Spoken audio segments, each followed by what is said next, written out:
Krishna Hare Hare, Hare Rama Hare Rama, Rama Rama Hare Hare.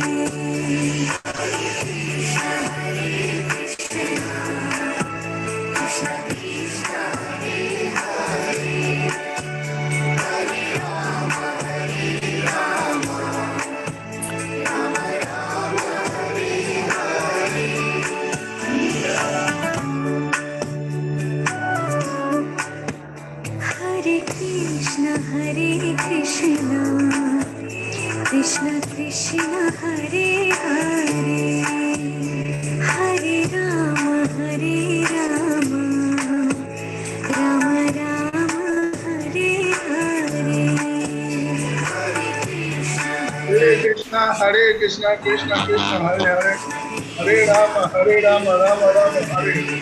Hare Krishna, Krishna Krishna Hare Hare, Hare Rama, Rama Rama Hare Hare. Hare Krishna, Krishna Krishna Hare Hare, Hare Rama, Rama Rama Hare Hare. Hare Krishna, Krishna Krishna Hare Hare. Hare Ram, Ram Ram, Hare Hare. Jai Namah Vishnu Pada.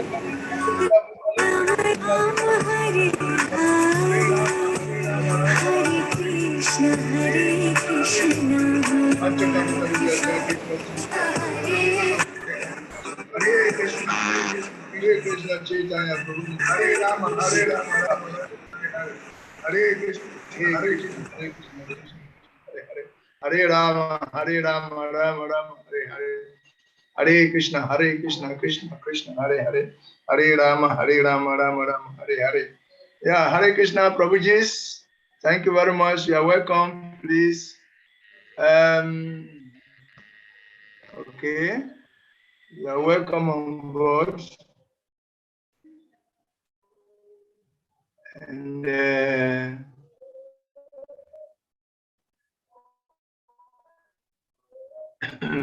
sorry for the little delay.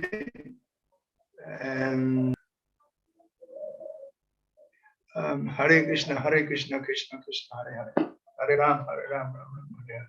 So yesterday we stopped as test 12. That the steadily devoted soul attains unadulterated peace because he offers the result of all activities to Krishna. Whereas a person who is not in union with the divine, who is greedy for the fruit of his labor, becomes entangled. It becomes entangled.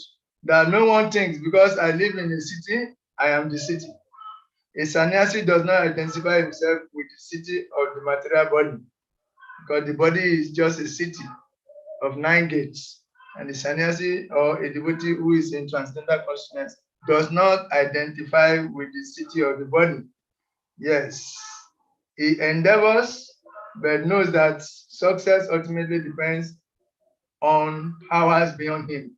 He thus offers the result of his activities to the Supreme. What result does he achieve in such consciousness?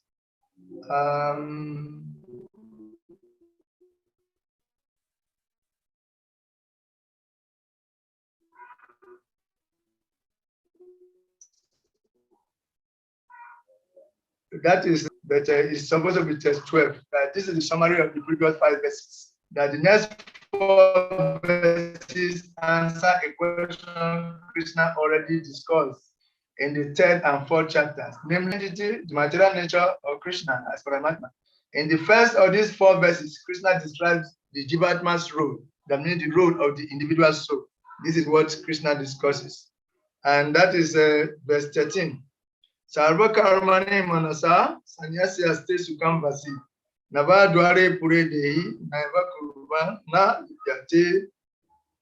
That when the embodied soul, or when the embodied living being controls his nature and mentally renounces all actions, he resides happily in the city of 9 gates, the material body, neither working nor causing work to be done. So this is a text that demands a reading of the purport, please. Somebody should read the purpose. This body is the city of 9 gates. The city of 9 gates. And for one who is self-realized, he resides happily within the city of 9 gates. Yes, neither causing karmic reactions, nor causing work to be done. So even though he's acting, his actions never attract sinful reactions. So read the purport, please.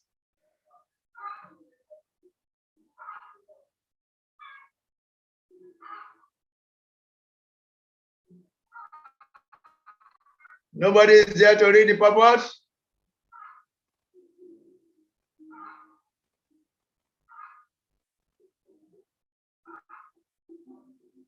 Okay, I will read. The embodied soul lives in the city of 9 gates. The activities of the body or the figurative city of body are conducted automatically by the particular modes of nature. That the soul, although subjecting himself to the conditions of the body, can be beyond these conditions if he so desires. Owing only to the forgetfulness of his superior nature, he identifies with the material body and therefore suffers.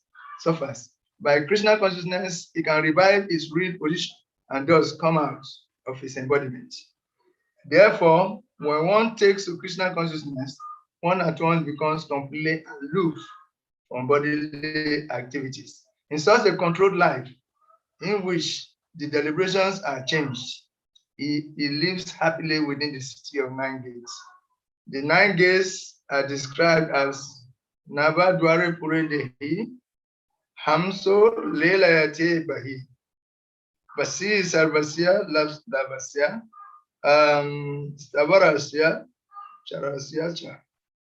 That the Supreme Personality of Godhead, who is living within the body of a living entity, is the controller of all living entities all over the universe. The body consists of 9 gates, 2 eyes, 2 nostrils, 2 ears, 1 mouth, the anus, and the genitals. The living entity in his conditioned stage identifies himself with the body. But when he identifies himself with the Lord within himself, he becomes just as free as the Lord, even while in the body. It's from Sutta Sutra Upanishad 3:18. Therefore, a Krishna conscious person is free from both the outer and inner activities of the material body. So that is it. A Krishna conscious person is free from all kinds of external engagement for sense gratification, and also internally, by dint of his knowledge, he knows that it's eternal part and parcel of God. So he resides happily within the body. Not being carried away or dragged here and there by the senses and demands of the body. So, yes, 14.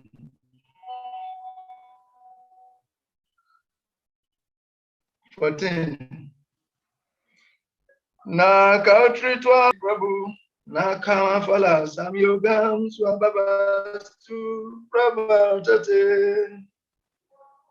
The embodied spirit, master of the city of his body, does not create activities, nor does he induce people to act, nor does he create the fruits of action. All this is enacted by the modes of material nature. So, yes, the embodied spirit soul, master of the city of this body, does not create activities, nor does he induce people to act, nor does he create the fruit of actions. All this is enacted by the modes of material nature. So Srila Prabhupada explains the temporary body of or material dwelling place, which he obtains in the course of varieties of activities and their resultant reactions. Like the material body we acquire is just like an apartment that you are able to rent. Like when your rent expires in a particular place you are living, by your ability to pay for rent, you will acquire another place. You can see bigger places, but you can only pay for where your money can take, where your money can reach. So that is it. The living entity acquires a particular body based on the activities he has performed in his previous life. So he's given a particular body. Living in such a conditional atmosphere, One suffers the results of the activities of the body by identifying himself in ignorance with the body. It is ignorance acquired from time immemorial that is the cause of bodily suffering and distress. As soon as the living entity becomes aloof from the activities of the body, it becomes free from the reactions as well. As long as it's in the city of the body, he appears to be the master of it, but actually is neither its proprietor nor controller of its action and reaction. So this is it. The living entity has acquired a particular body based on its previous activities. So it's exposed to different kinds of enjoyment or suffering based on its previous activities. So by qualifying his activities in this present life, he can consciously prepare for a better body, a better material facilities or material body. So our activities will now determine the next type of body we take and in what consciousness we will be in. So the devotee in knowledge, he regulates his activities, acts according to higher principles, so that he can be gradually elevated. So this is the purport of this verse. That the living entity within the body does not. Krishna is in Sanskrit in this verse, even repeats the word na 3 times. Na, na kartitwan, na karmani, and na kamaphala.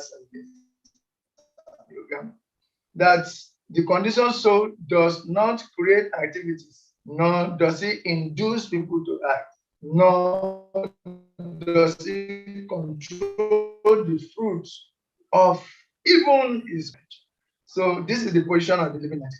The living entity is never the controller. No, he acts, but it is material nature that judges his actions and gives him a particular type of body according to what he deserves. This we should know very clearly. Who then controls the mode of material nature? It is the super soul.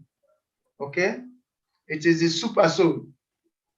And by extension, the super soul of the universe that controls the mode of material nature. The super soul is an expansion of Krishna. So it is Krishna who controls the modes of material nature. But he has agencies. He has expansions. His expansions has agencies until they come to the modes of material nature, who are also his agents. So the modes of material nature, powerful as they are not independent of the controllership of the super soul. So this is the answer. Who then controls if the living entity is not the controller? It is the super soul. Please, Aswini Kumara, you should mute. Yes, you should mute. Yes, thank you very much. It controls. So that is it. Often though, after understanding the omnipotence of the Supreme, people strongly conclude that the responsibility of all actions and all reactions falls on him. Because the super soul is the doer, he must also be responsible for my sinful actions. Why should I receive the reactions of what is being caused by the super soul? To remove this misconception, Krishna speaks the next verse. What is the next verse? Verse 15.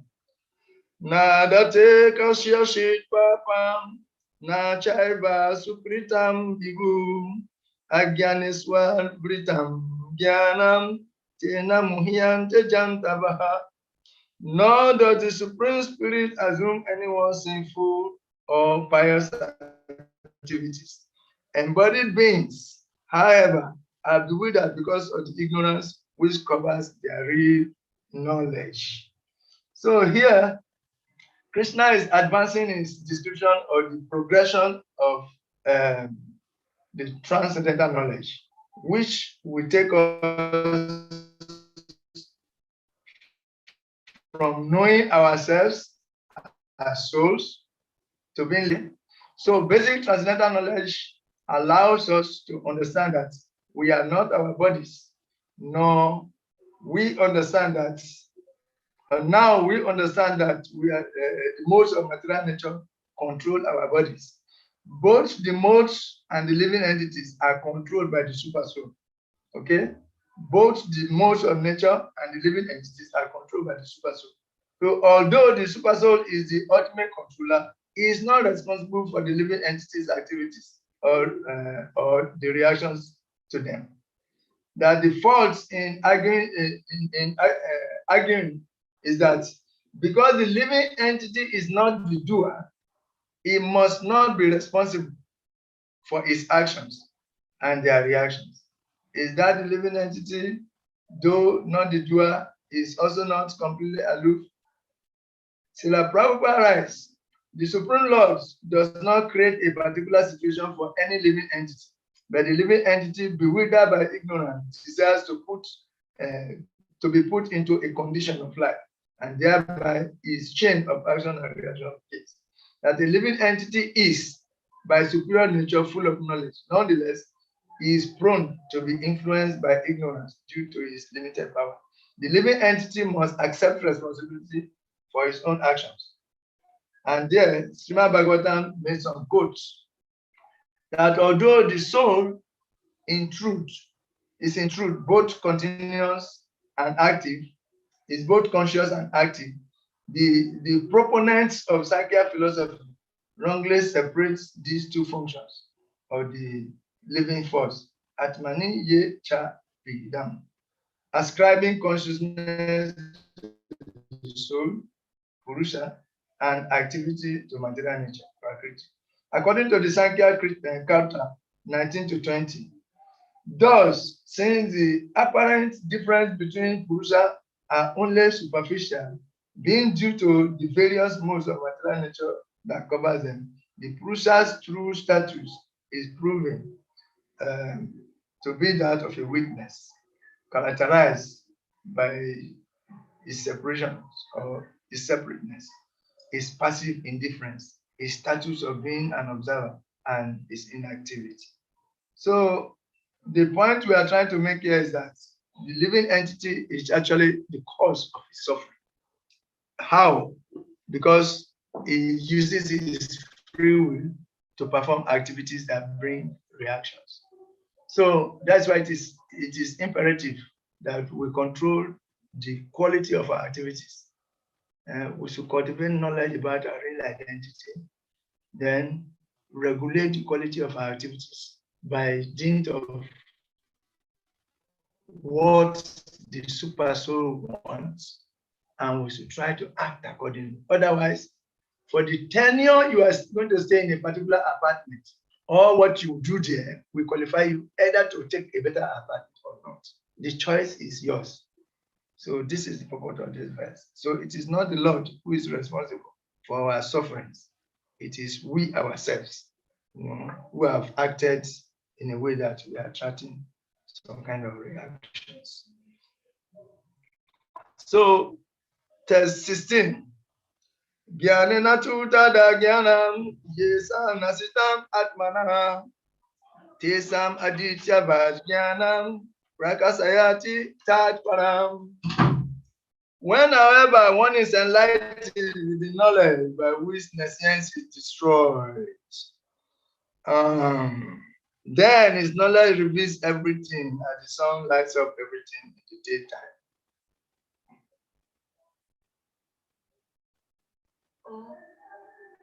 So, anybody is ready to read the purpose?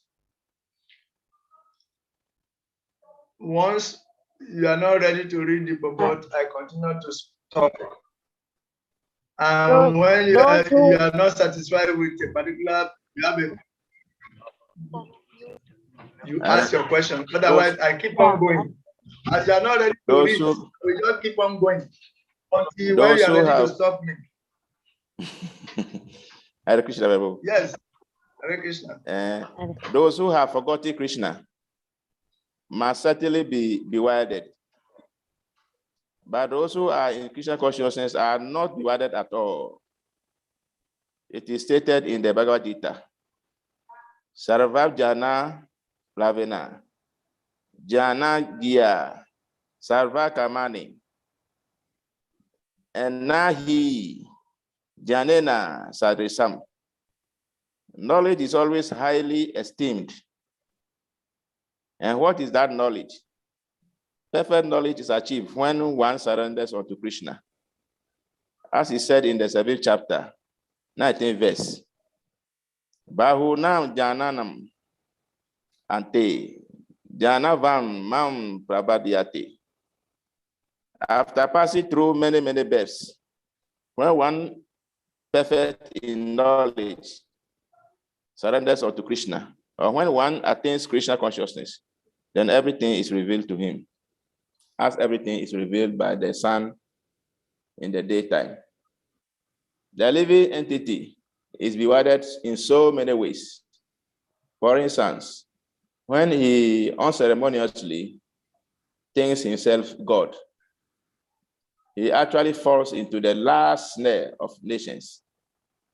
If a living entity is God, then how can he become divided by nations? Does God become divided by nations? If so, the nations or Satan is greater than God. Real knowledge can be obtained from a person who is in perfect Krishna consciousness. Therefore, one has to seek out such a bona fide spiritual master and under him learn what Krishna consciousness is. For Krishna consciousness will certainly drive away all nations as the sun drives away darkness. Even though a person may be in full knowledge that is not this body, but is transcendental to the body, he still may not be able to discriminate between the soul and the supersoul. However, he can know everything well if he cares to take shelter of the perfect bona fide Krishna conscious spiritual master.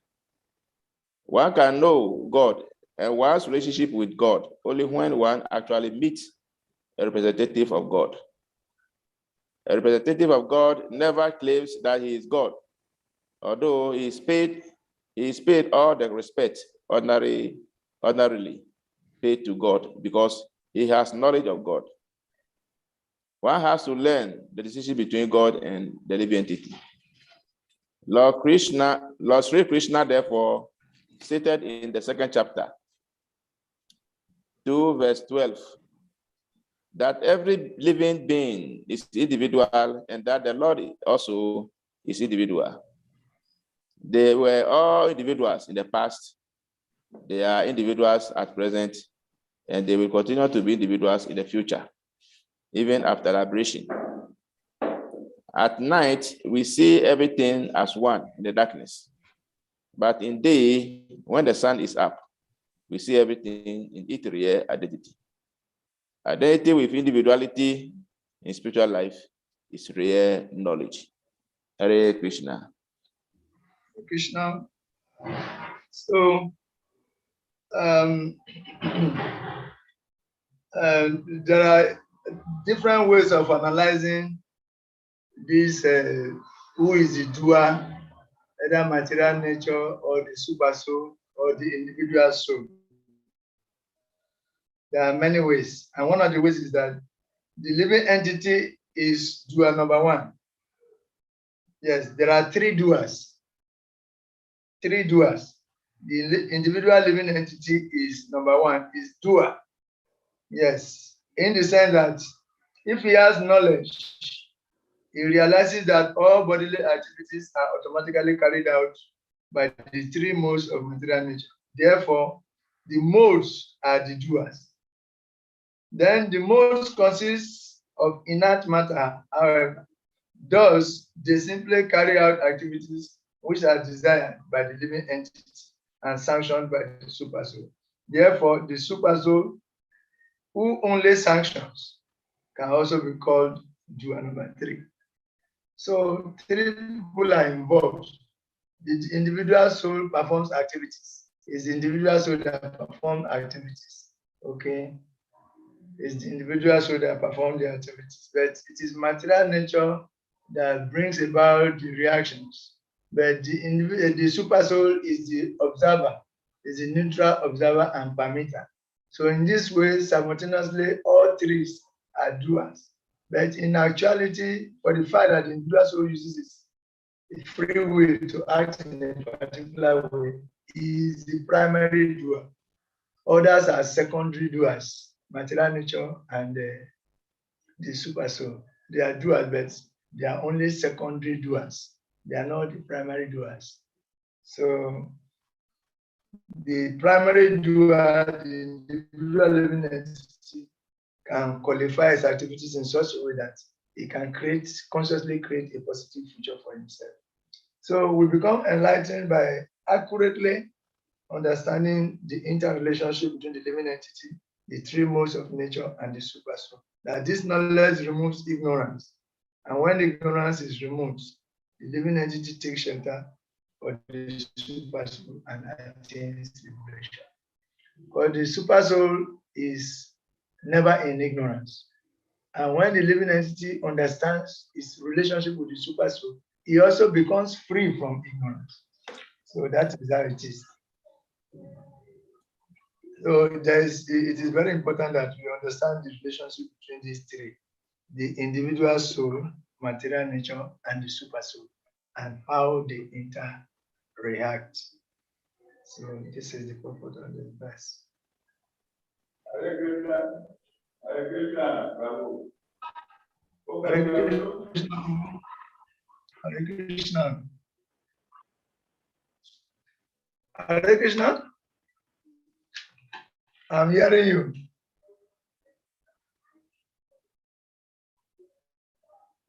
Aswini Kumara Prabhu. Hare Krishna. Are you hearing me? You are muted. You are muted. You are muted. Unmute. Okay. Yeah. So, should I continue? Prabhu, should I continue? Yes. I'm asking you a question. Oh, no, please. It was. I thought you were asking my a brother. question. Oh, no, it's my brother here, Tamala, who was talking. Okay. It was Tamala Okay. Yeah, not me. Okay. Now let's go to test 17. Yeah, not the honor. That Buddha start advanced. Tamala is there. You should unmute. You should mute so that his voice will not be coming in. You should mute. You should mute. Oh, he has finished his own. So allow us to do our class. Okay, Hare Krishna. Tad Buddhaya Stat Atmanas. Tad Buddhaya Stat Atmanas. Tanis Tat Parayana. Kachanti Apuna Abritam. Jnana Niriduta Kalmasa. That when one's intelligence, mind, faith, and refuge are all fixed in the Supreme, then one becomes fully cleansed of misgivings through complete knowledge and thus proceeds straight on the path of liberation. You can read the purport, please. Read Srila Prabhupada's purport, please. Please, we are in chapter what? The supreme transcendental truth is Lord Krishna. The whole Bhagavad Gita centers around the declaration that Krishna is the supreme personality of Godhead. That is the version of all Vedic literature. Paratattva means the supreme reality, who is understood by the knowers of the supreme as Brahman, Paratatma, and Bhagavan. Bhagavan, or the supreme personality of Godhead, is the last word in the absolute. There's nothing more than that. The Lord says, Mata parataram Nayat kinchit asti Dhananjaya. Impersonal Brahman is also supported by Krishna. Brahmanohi pratistaham. Therefore, in all ways, Krishna is the supreme reality. One whose mind, intelligence, faith, and refuge are always in Krishna, or in other words,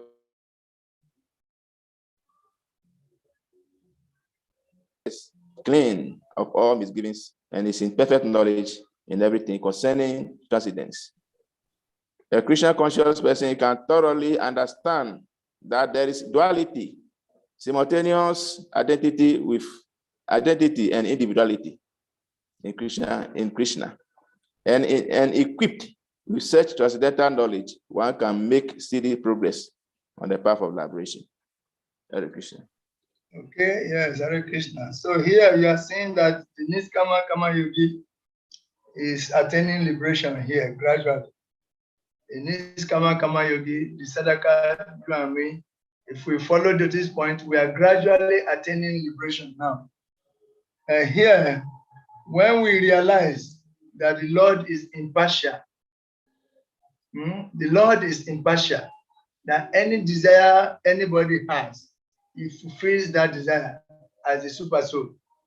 When we know that the Lord is impartial, we also become impartial gradually. And we fix our intelligence. When we fix our intelligence on that impartiality of the Lord, gradually we begin to make advancement until we also become impartial. Yes, when we learn that the Lord is impartial and we fix our intelligence on that quality of the super soul, then our sins are destroyed. There will be purification. Then we also become purified, and ultimately we also start to become transcendental. We also become impartial. And in that impartial state, the Lord knows everyone's heart and he responds. So the next question is, what is the impartiality of those who transcend the material world in this way? What is their impartiality?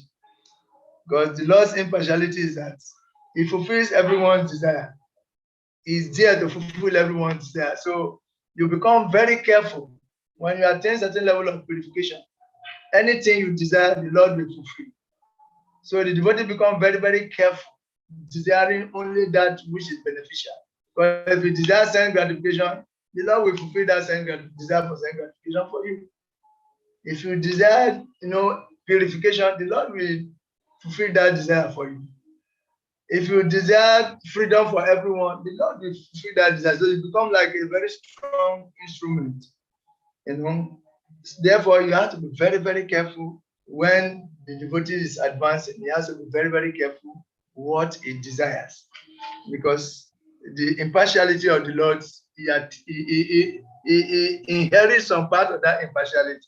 So the next question is that what is the impartiality of those who transcend the material modes in this way? What is their impartiality? Verse 18. Vidya Vinaya Sampane Brahmane Gavihastini Suni Chaiva Swapakecha Pandita Samadasina. The humble sage, by virtue of true knowledge, sees with equal vision a learned and gentle Brahmana, a cow, an elephant, a dog, and a dog eater. This is impartiality. So read the purpose. A Krishna conscious person does not make any distinction between species or caste. The Brahmana and the outcast may be different from the social point of view, or a dog, a cow, and an elephant may be different from the point of view of species. But these differences of body are meaningless from the viewpoint of learned transcendentalists. This is due to their relationship to the Supreme. For the Supreme Lord, by his plenary portion as Paramatma, is present in everyone's heart. Such an understanding of the Supreme is real knowledge.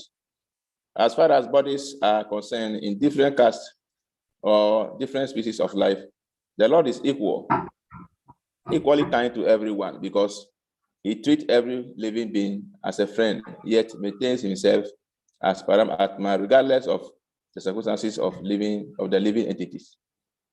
The Lord as Paramatma is present both in the outcast and in the Brahmana, although the body of a Brahmana and that of an outcast are not the same. The bodies are material production of different modes of material nature, but the soul and the super soul within the body are of the same spiritual quality. The similarity in the quality of the soul and the super soul. However, does not make them equal in quantity. For the individual soul is present only in that particular body, whereas the Paratman, Atma, is present in each and every body. A Krishna conscious person has full knowledge of this, and therefore he is truly learned and has equal vision. The similar characteristic of the soul and the super soul are that they are both conscious, eternal and blissful. But the difference is that the individual soul is conscious within the limited jurisdiction of the body, whereas the super soul is conscious of all bodies. The super soul is present in all bodies without distinction. Hare Krishna. Okay, Hare Krishna. So this is the vision. This is the impartiality of a sadhaka who has attained liberation of the mood. He sees that the Lord is impartial, and by meditating and focusing on his intelligence on the impartiality of the Lord, he also becomes impartial. And what is his impartiality? He now sees every living entity as a soul, and therefore he sees the super soul also. Therefore, what he will not want others do unto him, he will not want to do unto others also. He attains that level whereby he desires good for everyone. He sees beyond the body. When he sees a Brahmana, it is not the external body of the Brahmana that he sees. He sees the Brahmana as a soul in relation to the super soul. So he sees the soul and he sees the super soul. When he sees a cow who is supposed to be in the mode of goodness, he does not see the cow, the body of the cow, but he sees the soul and the super soul of the cow. Just as he also has a soul and he has a super soul. The same way he sees the cow. Then when he sees the elephant, which is in the mode of passion, he does not see the elephant and his body in relation to the external mood, but he sees the soul. He's not seeing him as elephant, but he's seeing him as a soul within the body of an elephant, and therefore has a relationship with the super soul. And when he sees a dog, the same thing. He does not see the body of the dog as just dog. Though he gives it distance, but dogs have their own behaviors. But he sees that here is a dog, here is a soul in a dog, and the soul in the dog, there is a super soul also. So he sees beyond the body, the external garment. He sees beyond the clothes. That doesn't mean he should go ahead around and begin to offer obeisances to any dog you see, or cow you see, or elephant you see. Externally, he has to be careful to guard against it. But he's seeing this. He's seeing the soul. Therefore, what he wants, he will not want somebody else to do unto him. He will not like to do that to others also. And that is the principle of do unto others as you want others do unto you. It's a level. Advanced Christianity also comes to that. Do unto others as you want others do unto you. Because you are seeing that they are also souls like you. You are a soul, they are souls. And as such, they have a super soul also. So your relation, you offer obeisances to the super soul in the body of the dog, in the body of the elephant, in the body of the Brahmana, and in the body of the cow. So this is a high level. The vision changes. The vision of a self-realized soul changes to this. Therefore, it does not commit violence to the body of the others. In fact, for the beginning, he wants to be a vegetarian first, because he sees all living entities are also having children and they have relationships, they feel pain. You know, when he cuts his body, he feels pain. These animals also feel pain. He feels for them. He feels, he takes their feelings. Therefore, he is not interested in hurting any living entity. This is his level. So, Vidya Vinaya Sampane, Brahmane Gavi Hasini, Sunicha Eva Swapakisha, Pandita Samadas. That Vidya Vinaya Sampane. Such a liberated, self-realized will become equipped with vidya, knowledge, and also vinaya. It becomes equipped with two things, vidya and vinaya. It becomes equipped with knowledge and gentleness.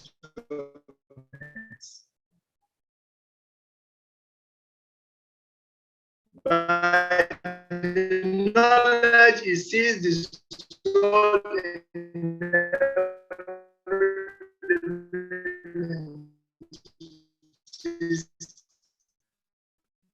therefore we don't want to hurt any living entities. Therefore, it becomes gentle. It becomes kind to all living entities. So this is the result. Vinaya means vidya means knowledge, and vinaya means gentleness. That the symptoms of one who has vidya, the symptom of one who has knowledge is that it becomes gentle. Okay? And you have realized the knowledge of the soul and the relationship with the super soul, and at the same time you are committing violence. At the same time you are knocking down the body of faith. You cannot say you have knowledge. You cut the wings of the bird and cook the body and eat it, not caring for how the children feel, how the bird feel. That means you are not in knowledge. For one who is in knowledge of the soul and the super soul, he does not perpetrate violence against any living entity anymore. So this is the beauty of having such transcendental knowledge. Yes. Okay. So that brings us to the next verse that okay, this one said that the humble sage, by virtue of true knowledge, sees with equal vision a learned and a gentle brahmana, a cow, an elephant, a dog, and a dog eater. And because he's now seeing the soul and the super soul, it does not become violent anymore. It becomes very gentle. Therefore, his work changes. He thinks like this: I'm a soul. Every other person is a soul also. So what is good for me is also good for others. This transcendental knowledge is good for me as a soul. And since I got this knowledge, I attain peace of mind. I have a direct perception of the self and the realization. That these other people are lacking this knowledge, even though they are souls. So how do I get this knowledge across to them? It becomes compassionate from his heart, and therefore he wants to help others also acquire knowledge that will help them also become gentle. So he becomes a preacher. He's interested in giving out spiritual books. He's interested in meeting people. And when they're gentleman, I see that you are a very gentleman, but there's something worrying you. What is it? Have you no knowledge of your relationship? Is anything overwhelming you? Are you perplexed in any way? That the way things are happening, it seems like you don't understand. Take this book. This book explains the laws of nature and the individual relationship with the laws of nature, action and reaction, reincarnation, destiny. So take this book. He wants to become a preacher. He wants to help change the suffering situation of the people. That means for one who attains that self-knowledge is that he develops overflowing compassion. And for the sake of that compassion, he wants every other person to be happy also. So he makes arrangements, he makes himself available to become a channel for positive change in others. That is it. Very beautiful, isn't it? That true knowledge refers not only to the knowledge of the difference between the body and the soul, but also knowledge about their relationship with the super soul. Now the learned person sees that the super soul has impartiality. He has impartially sanctioned the desires of all living entities, regardless of their present karmic situation. So at that time, you have to become very careful what you desire. Because since the Lord is impartial, out of that impartiality, whatever you desire, it will also sanction it. You see? So that is it. That is the purpose of this verse. Verse 19. Ihaivata ijita sago. Yesam samies tita mana. Nurido sahi sama Brahma. Tasman Brahmani testita. Those whose minds are established in sameness and equanimity have already conquered the conditions of birth and death. They are flawless like Brahma, and thus they are already situated in Brahma. So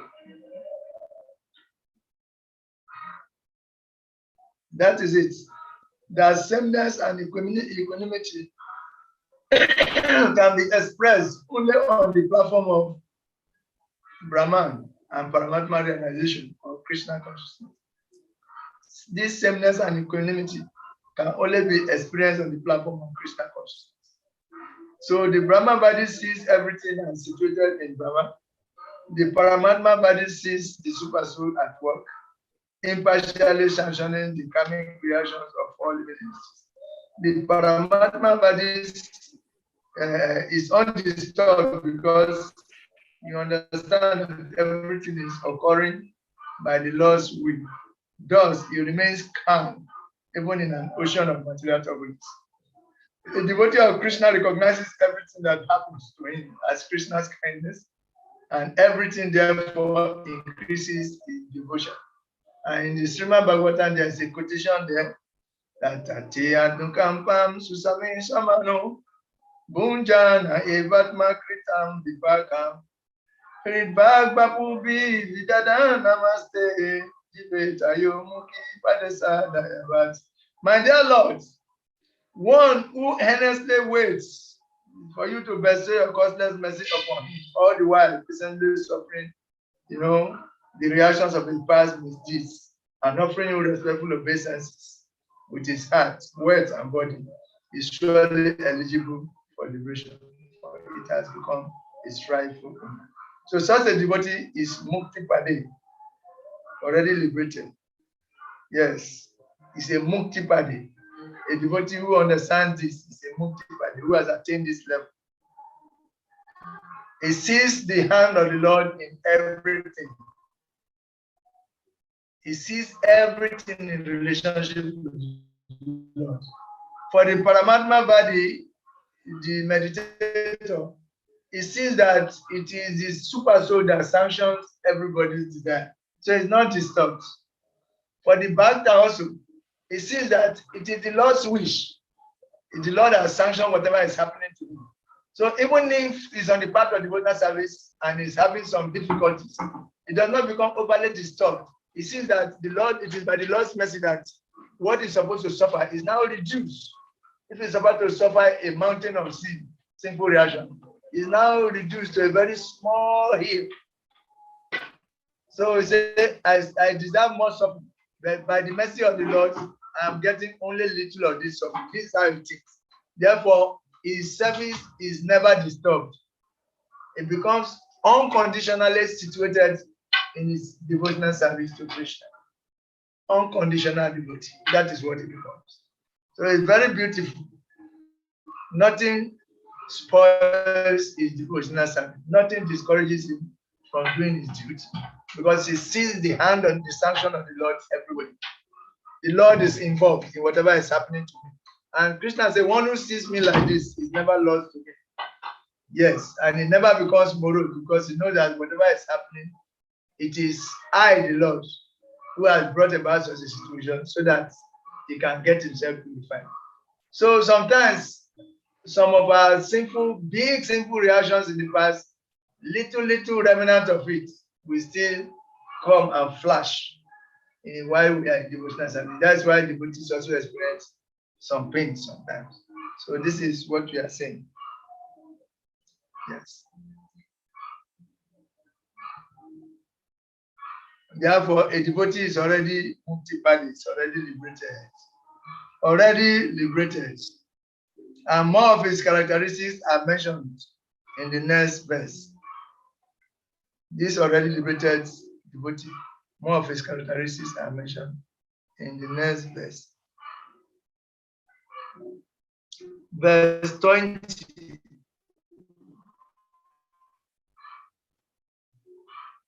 Sorry. Fighting with my machine. Verse 20. Na prarishyat priyam prapya no vijat prapya cha priyam stira buddhi asamundo brahmavid brahmani sita.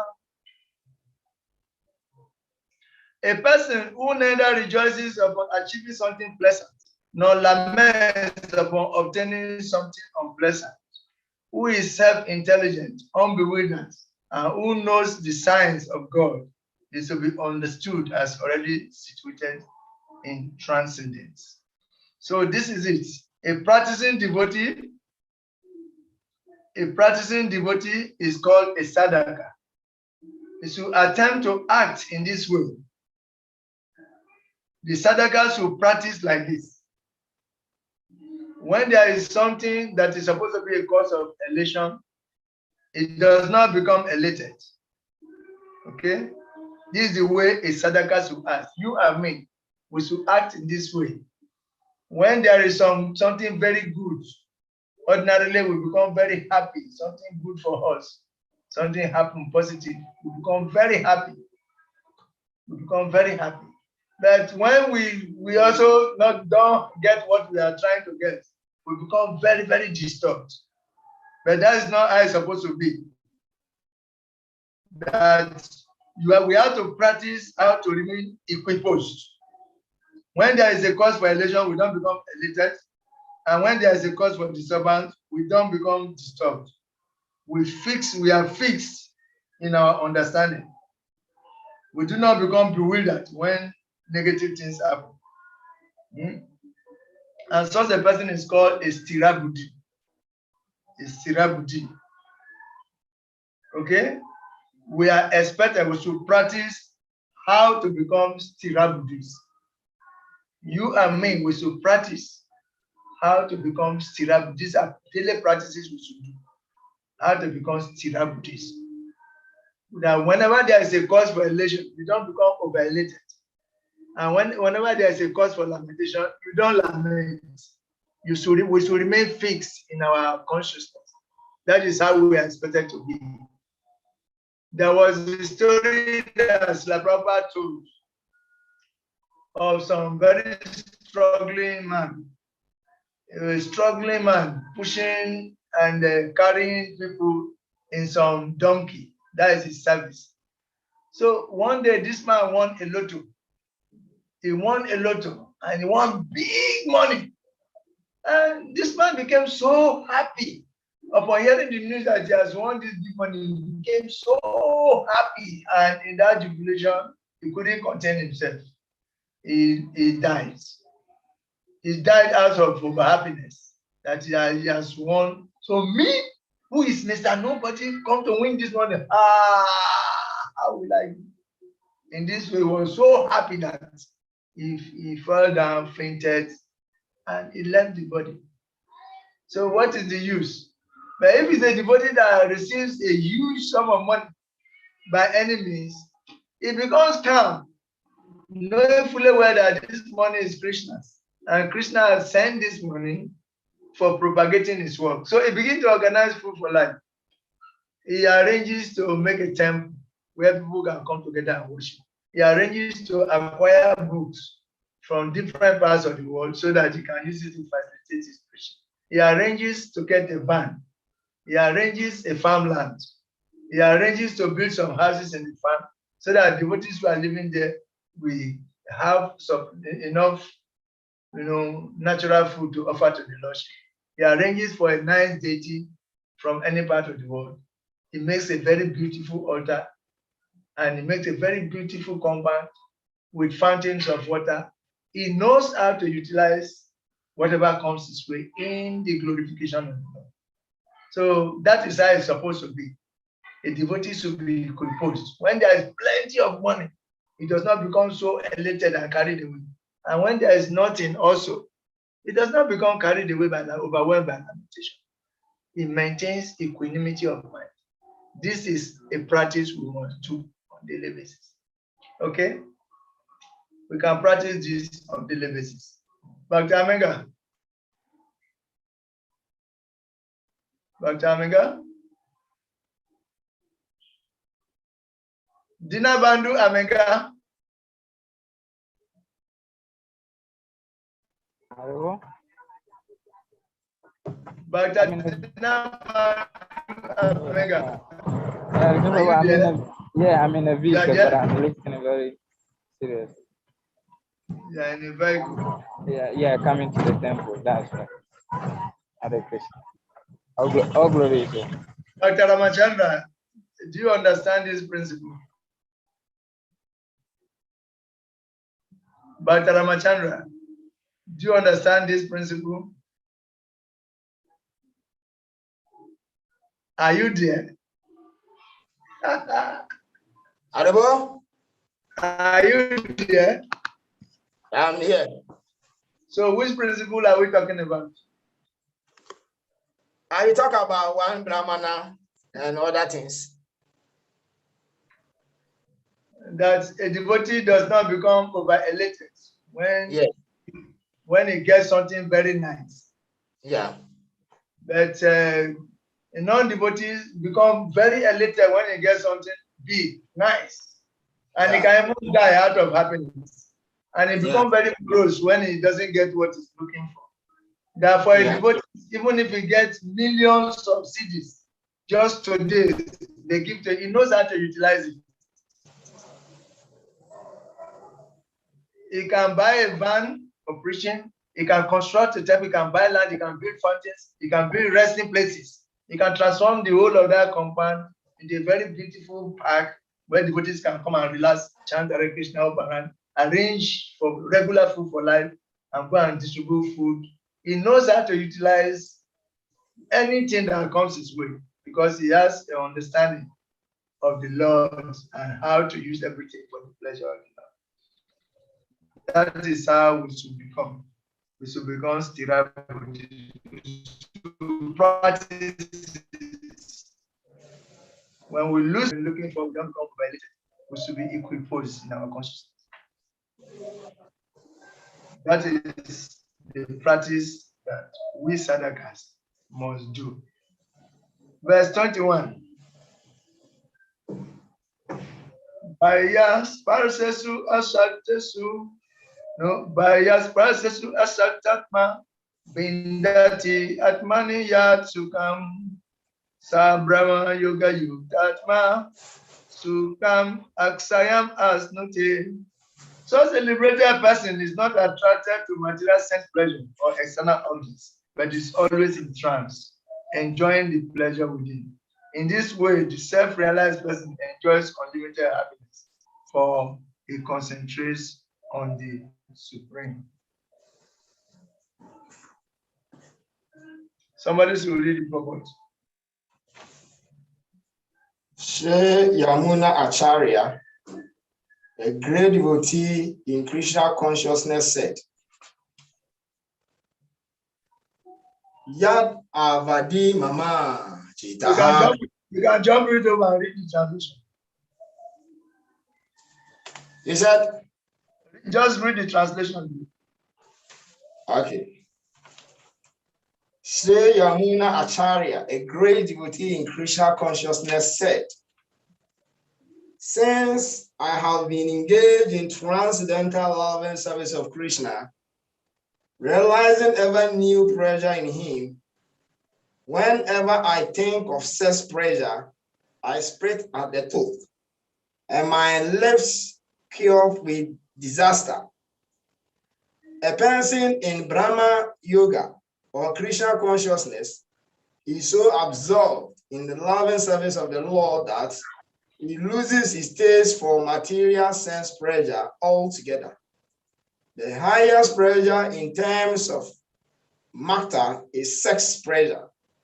The whole world is moving under its spell, and a materialist cannot work at all without this motivation. But a person engaged in Krishna consciousness can work with greater vigor without sex pleasure, which is avoids. That is the test in spiritual realization. Spiritual realization and sex pressure is so ill together. A Krishna conscious person is not attracted to any kind of sense pressure due to his being a liberated soul. Hare Krishna. Hare Krishna. So this is it. The first line of this verse indicates a sadhaka. A sadhaka. A sadhaka is somebody who is practicing, who is trying to become pure, like you and me. We are trying to become pure. So we have a lot of regulations we are following. We are reading scriptures. We are expected to avoid unholy association. We are expected to always study the scripture, associate with devotees, listen to Bhagavatam, and do kirtans and chant awarans, and live a particular regulated life. These are the sadhaka. He said, for the sadhaka, because the senses are very strong, sense gratification is always there. The senses are always pushing for sense gratification. Is to mute. Is to mute, Ramachandra.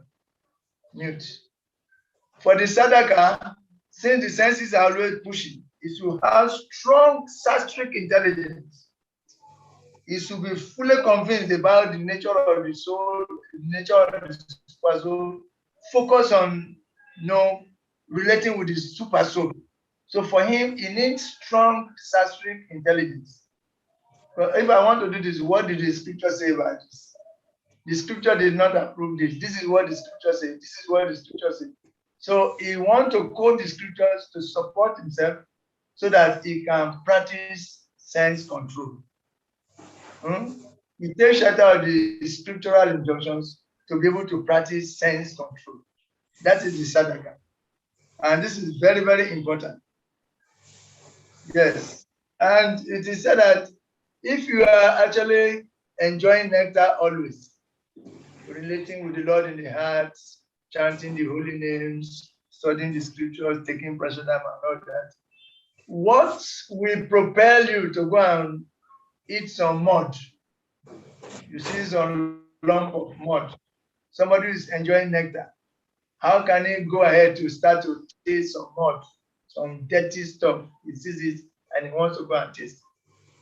No, it does not do that. Why? Because by dint of those practices, he's relishing a higher taste. Yes.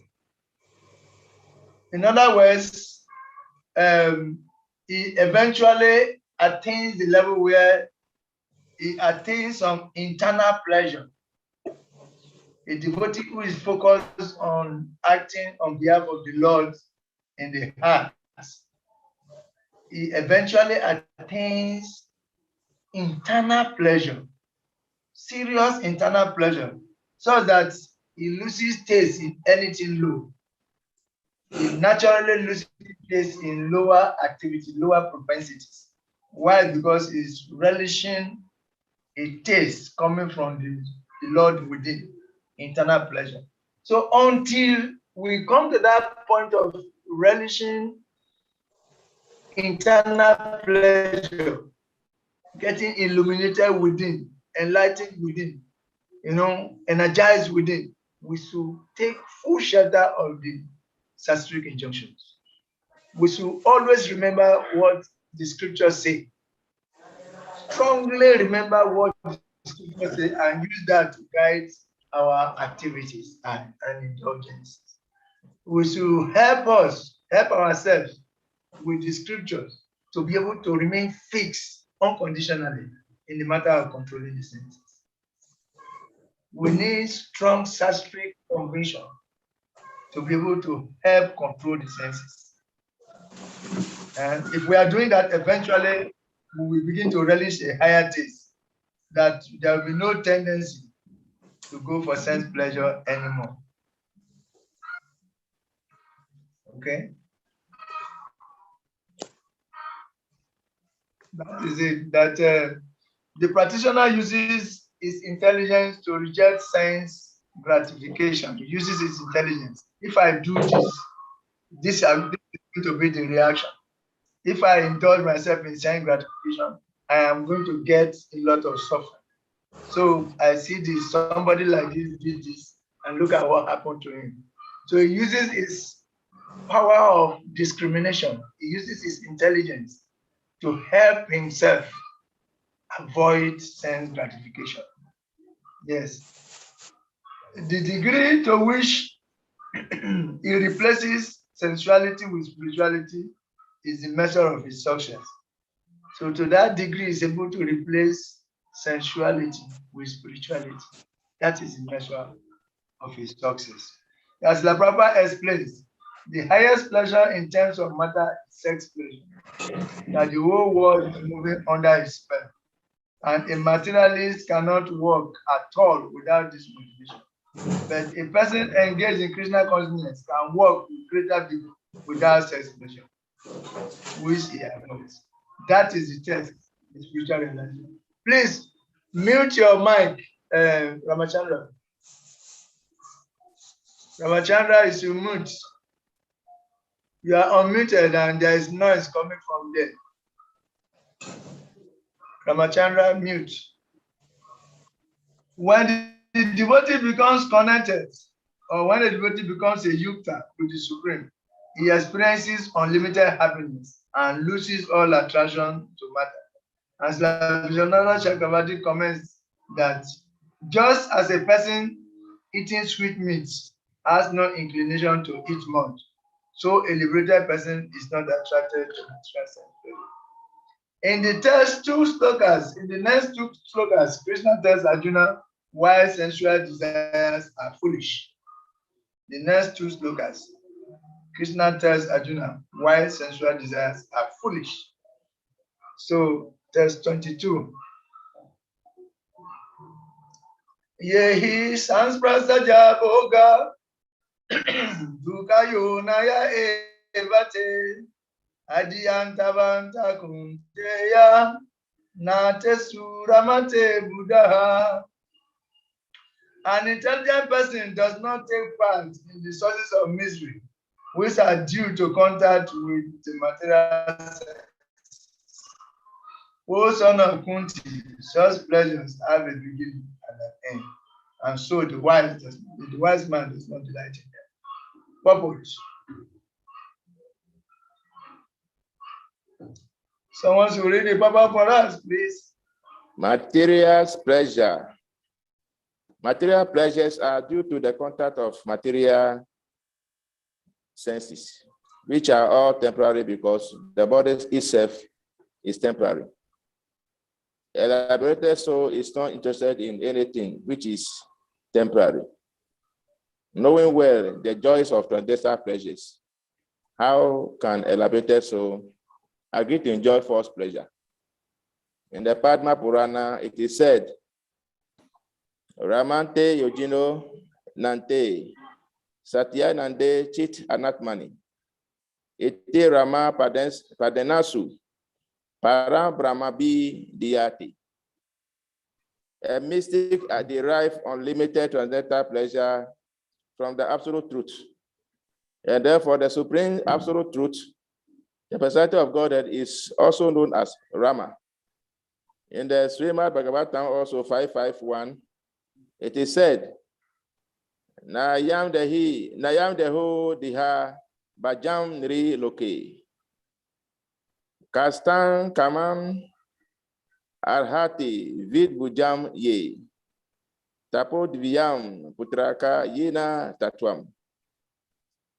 Subdied yasmad brahma sukjedyam to anantam. My dear sons, there is no reason to labor very hard for sense pleasure. Why in this human form of life? Such pleasures are available to the soul eaters, hogs. Rather, you should undergo penances in this life by which your existence will be purified. And as a result, you will be able to enjoy unlimited transcendental bliss. Therefore, those who are true yogis or learned transcendentalists are not attracted by sense pleasures, which are the causes of continuous material existence. The more one is addicted to material pleasures, the more he is entrapped by material mysteries. Hare Krishna. Hare Krishna. So here the practicing devotee knows that sense gratification is the mother of all miseries. Sense gratification is the mother of all sufferings. Yes, that the person knows that in the future I will suffer if I do this. So that helps him to become fixed. This is called strong philosophical conviction, strong intellectual conviction. So the sadhaka, the practicing devotee, protects himself by strong intellectual conviction. He knows that when you indulge in sense gratification, you will attract a lot of sufferings. So he avoids sense gratification by dint of this strong sastric intelligence. That the sadhaka becomes fixed by the combination of strong intellectual conviction and by higher taste. Yes, which we will now discuss in the next verse. Strong intellectual conviction that by putting yourself into sense gratification, you will attract a lot of suffering to yourself. Therefore, he avoids sense gratification. Yes, that is it. That the sadhaka needs to fix his principle. He needs to fix this principle very strongly in his intelligence. We as devotees who want to be successful, we need to fix this principle very, very strongly in our intelligence. That sense gratification is the cause of all miseries. Therefore, he consciously avoids implicating himself or succumbing to the urges of the senses. This is very, very serious. For every sadhaka is to consciously avoid succumbing to the urges of the senses because they bring a lot of miseries. This is how to use our intelligence as sadhaka. Okay? Sense gratification equals misery. He knows this, so a sadhaka becomes free from the material moves by a combination of intellectual conviction and a higher taste. The result of tolerating sense desire and not agreeing or succumbing to their pushes is explained below. So in the next verse, there will be explanation as to, as to the benefit of tolerating the urges of the senses and not succumbing to them. Because we have been warned already by Srila Rupa Goswami in the Nectar of Instructions that Vacho Vigam Kudam and Satvika. There are urges of the senses, but a devotee must learn to tolerate these urges without being disturbed. That is why how he can make progress. So this principle should be firmly fixed. And we see the benefit of tolerating the urges of the senses in the next verse. Verse 23. Saknoti aiva yahas odum praksarira vimokshanat kama krudobavam vega sayukta sasuki nara. Before giving up this present body, if one is able to tolerate the urges of the material senses and check the force of desire and anger, he is a yogi and is happy in this world. He is a yogi and is happy in this world. Beautiful purport. Let us read it and let's enjoy it. If one wants to make steady progress on the path of self-realization, he must try to control the forces of the material senses. There are the forces of talk, force of anger, force of mind, force of the stomach, force of the genitals, and force of the tongue. One who is able to control the forces of all these different senses and the mind is called Goswami. Swamis live strictly controlled lives and forgo altogether the voice of the senses. Material desires, when on mind, eyes, and chest, become agitated. Therefore, one must practice to control them before one gives up this material body. One who can do this is understood to be self-realized and is that happy in the state of self-realization. It's a duty of the socialist to try strenuously to control desire and anger. Hare Krishna. Hare Krishna. So you can see that we should tolerate the urges of the senses. That before giving up the body. Oh, you are here. Welcome. Welcome. Thank you. Dina Bandu, George Amega. Welcome. No, Azune Kumara and Dina Bandu, they are very good examples of one who has determination to do something. Understand? That is determination to do it. So it's just messy. When it's in the vehicle, he's still plugging. Dina Bandu plugged in when he was in the vehicle. He off the video, but he was listening. Some places there are no network, some places there are network, but he has a strong desire to be part of the class. So even though he has to travel distance, he's still on and he tried to be there. So this effort is being recognized. It's been recognized. It's a very serious registration of, yes, determination to do something. That is how we should do. Nothing to stop us from doing our devotional activities.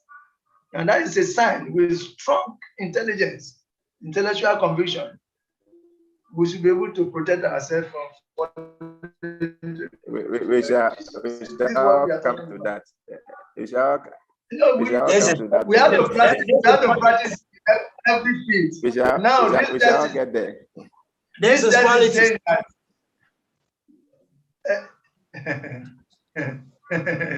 This is politics. This is politics, Prabhu. This is politics. No, we are only. Ravachara is there to say something. When somebody is something nice, when somebody does something nice, you should recognize it now. We have to appreciate those who are making serious effort. We are seeing it. We all have our weak point. So we have carry to, on like that. We have to take energy from that. We have our various weak points. You have to learn that. And we do, everybody is trying, but I mean, when somebody goes the extra mile, be able to recognize that and appreciate the person. You're also trying now, so why are you saying this? You're also trying. Now from temple back to class, traveling on a plane. Yes, you're all trying. You're all trying. Okay. But this test is saying that we won't extend this to things like anger. When we are doing something, anger wants to possess us. Immediately at that point, we should tolerate. We say, because from anger, so many things come. There are 8 stages of fall down. And anger is the second stage, second or third stage. So when anger wants to overwhelm us, we say, no, anger, hold it there. Then you stop it there. You tolerate and you refuse to succumb, go further. So that is how we should practice consciously. Both anger, lust, and other urges. All the senses are urging us on. But we should practice tolerance. We should tolerate the urges of the senses. And if we're able to do that, we will definitely arrive. You see? That, but when we cannot continue to just keep tolerating, we must get something higher. No, we cannot keep on tolerating. You can tolerate the urges of the senses, but you can only succeed when you have a higher taste to replace that lower taste. You have higher engagement. Tolerance can yield the desired result. Otherwise, if there is only tolerance and no higher engagement, eventually you will succumb. See, that's why when tolerating the urges, we are taking shelter of chanting, we are reading, we are associating, we are hearing Bhagavata. We are consciously making efforts to, get ourselves free from being overwhelmed by these lower tendencies. it is very necessary for us to do constant practice. That is it. We are all there practicing constantly. The whole lifetime we are practicing. So he said, before giving out this present body, if one is able to tolerate the urges of the material senses and check the force of desire and anger, he is well situated and is happy in this world. That how long will we have to tolerate the pushings of the mind and senses? Does Maya give up? Because Maya doesn't give up. If you just continue to tolerate without a higher engagement, Maya will eventually succeed. So at what point does Maya give up?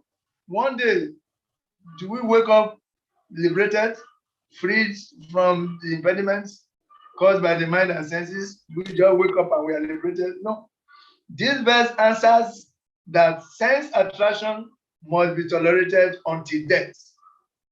We should tolerate it until death, but we must constantly engage ourselves in higher engagements. Why tolerate it? But the tolerance must be there. You must tolerate it, death. Okay? Not that you tolerate for some time, say, I can't tolerate anymore. That can't tolerate anymore is better replaced by higher engagement, positive engagement. We can remain tolerant by fixing our consciousness on Krishna. That the pleasure of Krishna consciousness combined with the conviction that nothing in this world can bring lasting happiness will help us tolerate the pushings of the body and mind. Okay? The pleasure of spiritual realization is the topic of the next verse. What is the pleasure of spiritual realization? We cannot continue, we cannot just continue tolerating. We must get something higher. And that is the discussion of the next verse. We should get something higher. We cannot keep on tolerating. So, verse 24. Yo anta sukto anta aramas tantanta tatanta jyoti evayaha sayogi brahma nirvanam brahma bhuto adigashati brahma bhuto adigashati.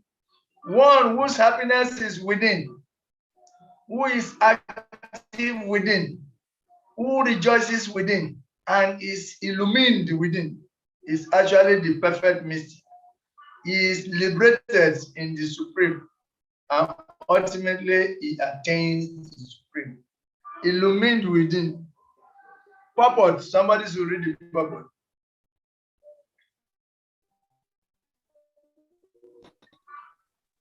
Unless one is able to release happiness from within.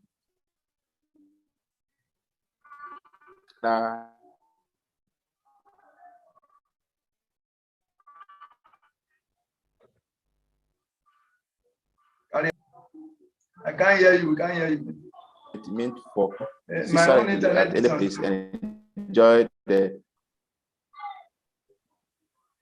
He can therefore sit silently at any place and enjoy the activity of life from within. Such a liberated person no longer desires external material happiness.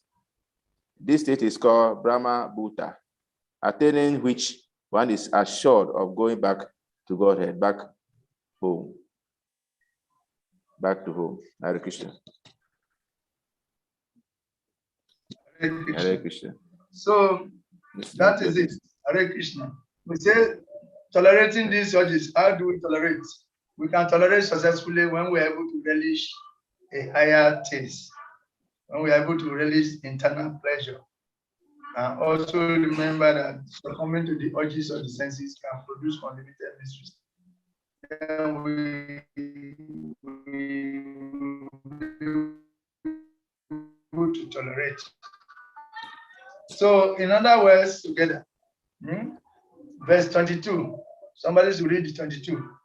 22 is negative. What the miseries you get when you plunge yourself into sin. 25. Then the 24. 25. Read the 22. Read 22 first. Back to 22. Yes, read the 22. Just read the text. It should go back. Yeah, go back and read 22. Purport. Not purport, just the translation. An intelligent person does not take part in the sources of mystery, which are due to contact with material senses. O son of Kunti, such pleasures have a beginning and an end, and so the wise man does not delight in them. So that is the negative. You avoid the negative. Now read 24. 24. Those whose happiness is within, who is active and rejoices within, and whose aim is inward and is actually the perfect egoistic. He is liberated in the supreme, and ultimately he attained the supreme. Okay. So you should seek for happiness within.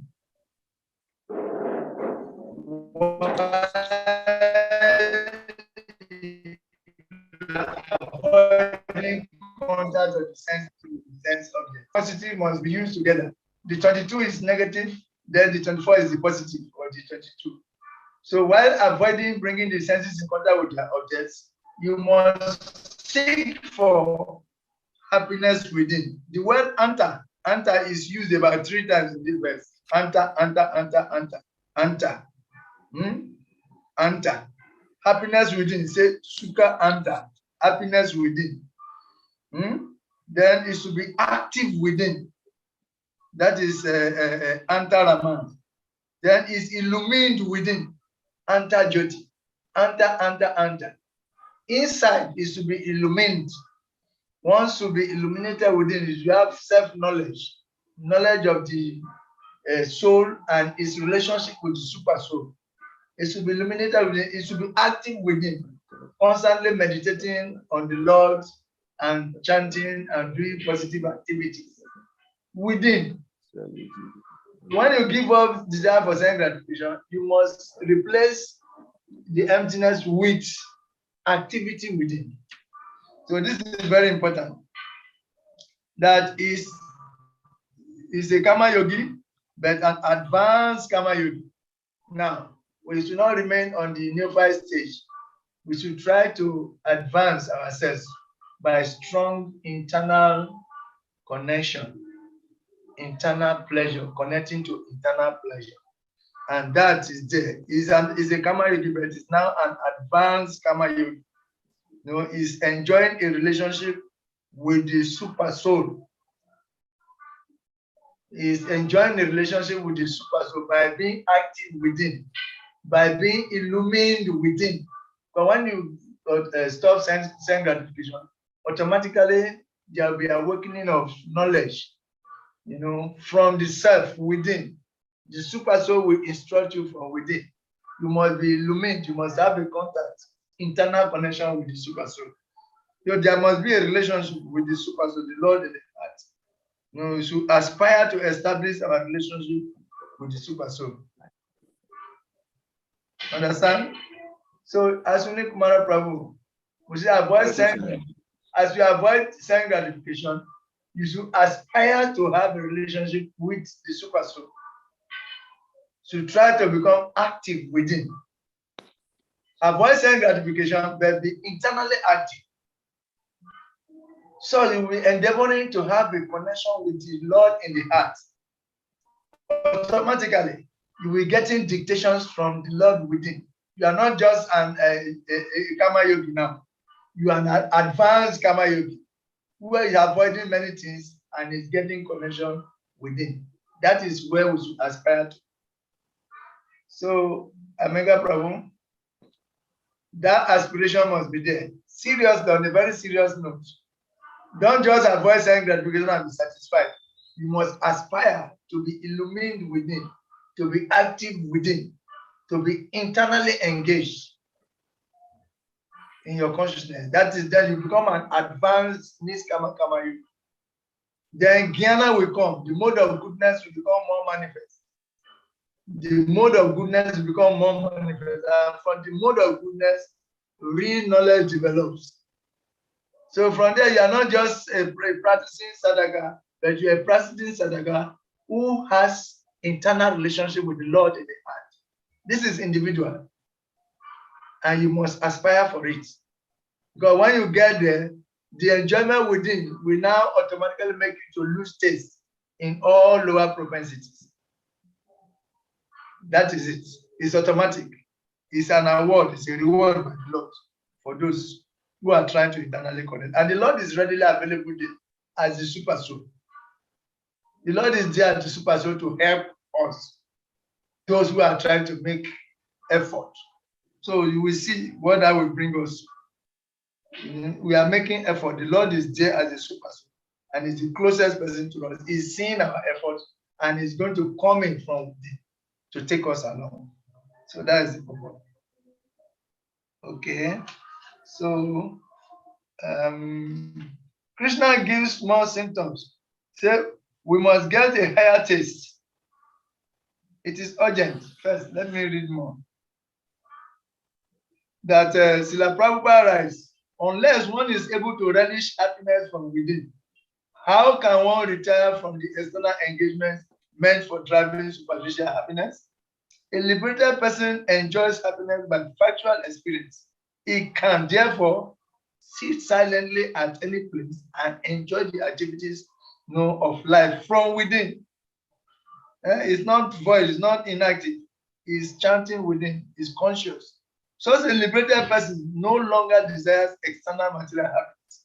This state is called Brahma Buddha, attaining which one is assured of going back to God, back to home. Now, even the super soul itself will help you when you attain this level. We must get a higher taste. It is urgent.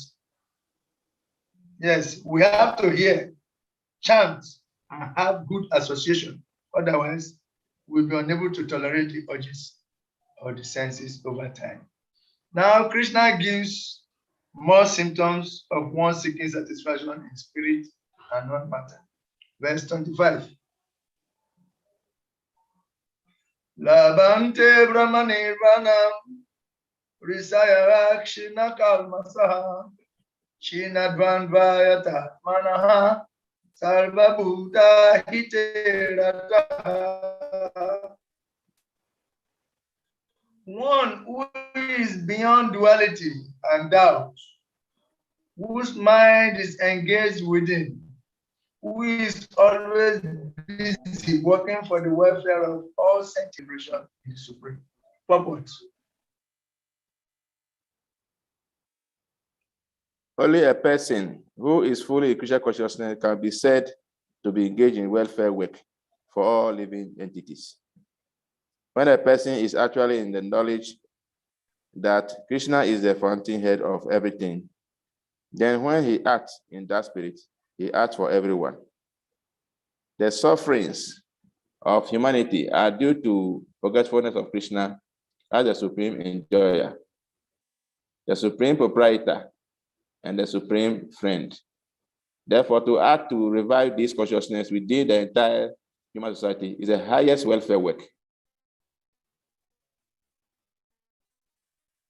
One cannot be engaged in such a Krishna conscious person has no doubt about the supreme mercy of Krishna. He has no doubt because he is completely free from all sins. This is the state of divine love.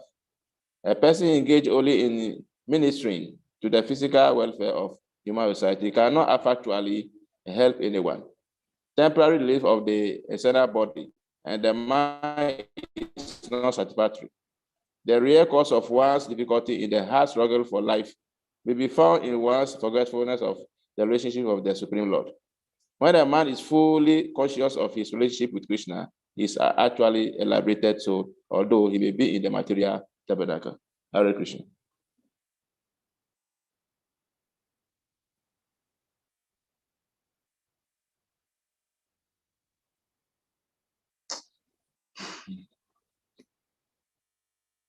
All right, that's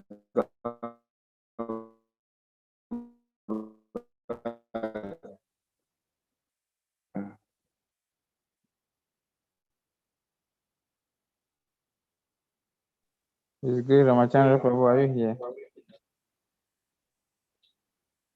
Hare Krishna, Prabhu. Hare Krishna. Hare Krishna. We can hear from our host. Okay. We can hear you, but we cannot hear from our host. I think it's quite cut off. He normally have a problem on his data. So maybe he's having a data problem again. He's offline. He's offline. It's off the line. Okay.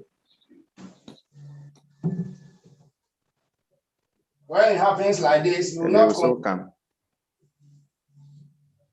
When it happens like this, you will not complain. But when we are not capping, then you will call our Maharaj and make complaint.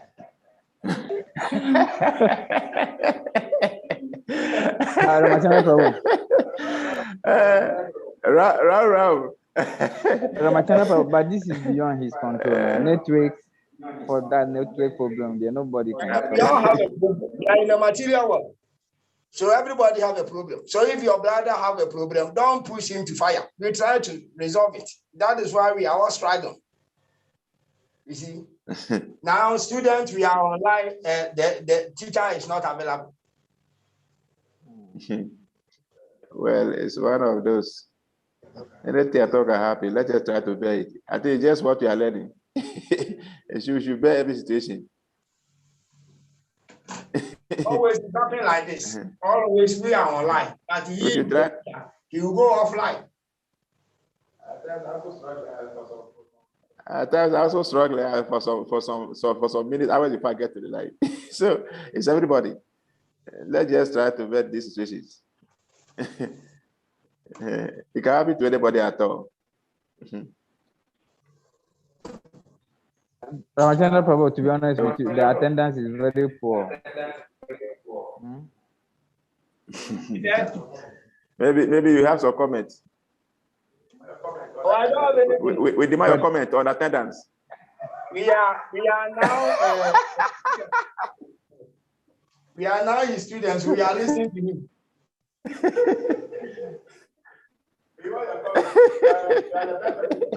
We want your comment. You are the best person to make a comment on this number. No, Ramachandra, you are the best person to make comment. I'm reserving my comment. Aswini Kumar. Your comment. You save your comment, eh? Yes. I don't want to thank you, Oh, it's not offense. It's not offense. You are part of the class, so you can make any comment concerning our number. Now the number is decreasing. What is the problem? Maybe some of our brothers were not, they were disposed. Okay. I learned of our brother Raganuga. I been called yesterday, and they say it's true. So we wish him speedy recovery. And others, okay. Well, I don't know. Maybe I've yet to call them. Most of them are from our group, so I have to call them to make an inquiry from them. But for the guy, you give it. Okay, the message has come from Prabhu. Did you receive the message? Yes.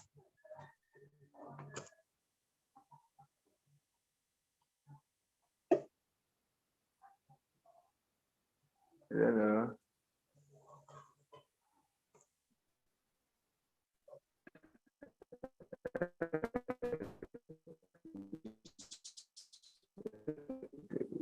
I will not be able to. Oh wow! Oh, but so you should have called here so that you can make arrangements for that.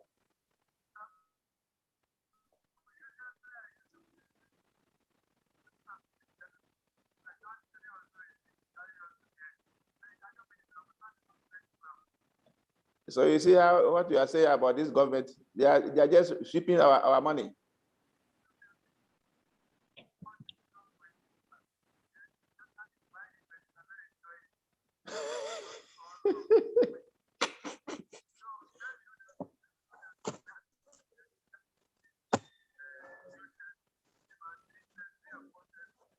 You see, this is what I'm talking about.